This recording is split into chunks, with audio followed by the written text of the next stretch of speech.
श्री राम, जय श्री बालाजी महाराज। इष्ट देवता कौन होते हैं? वैसे तो मैंने इस पर एक वीडियो डिटेल में बना रखी है, लेकिन इष्ट देवता गलत चुनने से तो गलत प्रकार की प्रक्रिया किस प्रकार से हो सकती है।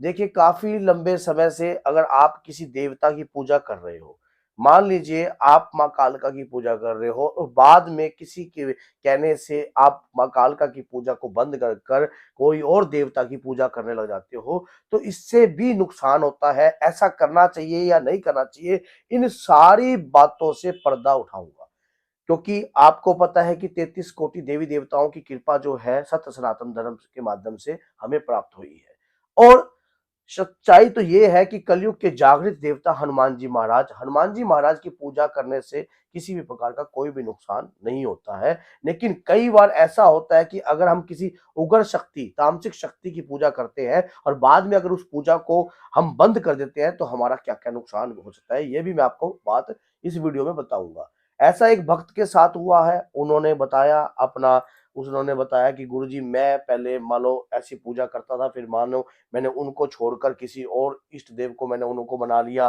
फिर उन्हें छोड़कर फिर किसी और को, तो मैं जिसके कारण मेरा दिमाग जो है पागल सा होया हुआ है, मुझे ऐसा भ्रमित हो लगता गए। है। ऐसा होता है, सच्चाई है। आप सोचिए, आप लगातार माँ दुर्गा की पूजा कर रहे हो, माँ कालका की पूजा कर रहे हो, उनके मंत्रों का जाप कर रहे हो, आपने उन्हें इष्ट देव धारण कर लिया और आपको ये लगता है कि क्योंकि इंसान देखता है कि लॉस और प्रॉफिट, और जो देखता है कि अगर प्रॉफिट हुआ होगा तो सही है, अगर कुछ हो नहीं रहा तो इष्ट बदल लो। ऐसा कभी नहीं करना चाहिए। अगर ऐसा करना होता तो आप सोचिए, क्या मीरा ने भगवान श्री कृष्ण को छोड़ा? क्या आपको राम कृष्ण परमहंस ने क्या माँ कालका को छोड़ा? क्या आप सोचिए कि ज्वाला देवी में जो ज्वाला देवी है, क्या धानु भगत ने क्या ज्वाला देवी को छोड़ा? तो इसमें क्या है, जो भक्त जिस देव की आराधना करता है, अगर लगा, अब ये क्या हुआ, ये क्या हुआ? देखिए, देवता रुष्ट नहीं होते, भगवान माँ दुर्गा, माँ कालका, हनुमान जी किसी से रुष्ट नहीं होते, लेकिन उनके वीर, उनके दूत, उनकी शक्तियां जो है वो रुष्ट होते हैं। इसी प्रकार से क्या होता है कि आप जो बदल रहे हो, इससे दोष उत्पन्न होता है, इससे दोष उत्पन्न होता है। आपको क्या करना चाहिए, इष्ट को चुनने के लिए, इष्ट का चयन करने के लिए आपको यही समझ, एंड तक यही समझ में नहीं आता कि मैं इष्ट किसको जी। धारण करूं। देखिए, जो आपके अंतर में बसने लग जाए, मान लीजिए जिसके प्रति आपके भाव प्रकट हुए, जैसे कि ऐसा ये तो है नहीं कि कोई, अगर आप पूजा आराधना कर रहे हो, माँ दुर्गा के प्रति सम्मान है तो माँ दुर्गा के प्रति भी, हनुमान जी के प्रति, लेकिन एक ऐसा, जब आप पूजा कर रहे हो, किसी भी मंत्र का जाप कर रहे हो, अंदर से प्रेम उत्पन्न हो कि मुझे हनुमान जी से लगाव हो गया है, मुझे खाटू श्याम जी से लगाव हो गया है, तो आप उन्हीं को ही अपना इष्ट धारण कीजिए। इष्ट वो होता है आपका इष्ट मित्र, जो आपके दुख में, आपके संकट की घड़ी में आपके साथ खड़ा हो, उसे इष्ट कहते हैं। और इष्ट जब भी साथ देता है जब आप भी पूर्ण रूप से उन्हें अपने अंतर मन में धारण करते हो। अब प्रहलाद से लगा लिए, हिरण्यकश्यप ने उसे मारने का इतना प्रयास किया, लेकिन उसने श्री हरि का सहारा नहीं छोड़ा।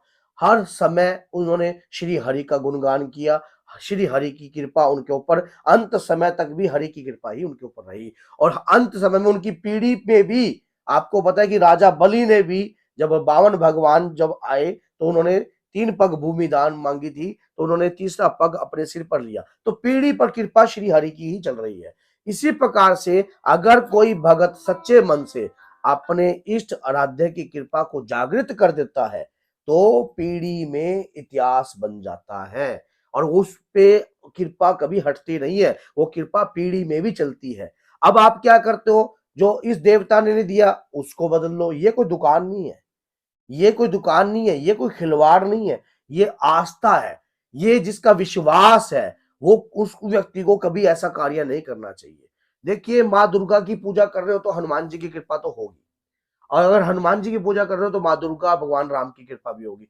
लेकिन आपके अंतर में तो एक प्रेम बसेगा। प्रेम तो एक से ही होता है ना, जो आप जिससे भी प्रेम करोगे, चाहे कोई व्यक्ति सच्चा, किसी भी जीवन में किसी ने किसी से तो प्रेम किया होगा। इस प्रकार से क्या होता है कि जो सच्चा आपको अंदर से प्रेम जो है, सच्चा प्रेम होगा, तो अपनी व्याकुलता जो है आप स्वयं जान सकते हो। तो वो व्याकुलता उसी, जिस इष्ट। देवता के प्रति आपकी हो रही है, वही आपके इष्ट देव है।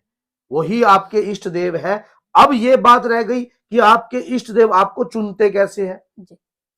सबसे पहली बात, आपको सिम्टम्स मिलता है, जैसे कि हनुमान जी आपको लगता है कि आप राशि के हिसाब से भी मेष राशि मंगल हनुमान जी हो गए, जैसे कि वृश्चिक राशि होगी मंगल, लगन के हिसाब से भी होता है ये मेष लगन वृश्चिक लगन, तो इस प्रकार से भी आप देख सकते। लेकिन मैं तो कहता हूं कि इन राशियों के अलावा अगर आप अंतर्मन से जानो तो वही आपके इष्ट है, जिनके प्रति आपका दिल धड़कता है, जिनके प्रति ज्ञान आपको लेने का एक अंदर से उत्साह रहता है। अब मान लो किसी का राधा रानी के प्रति होता है तो राधा रानी को, अगर राधा रानी के प्रति नहीं होता, किसी का ठाकुर जी के प्रति होता है तो ठाकुर जी को। जो आपके हृदय में बसने लग जाए, जो आपके हृदय में धड़कने लग जाए, आपके अंदर की धड़कन बनने लग जाए, वही आपके इष्ट है, इष्ट सखा है, इष्ट मित्र है और आपका सहारा है।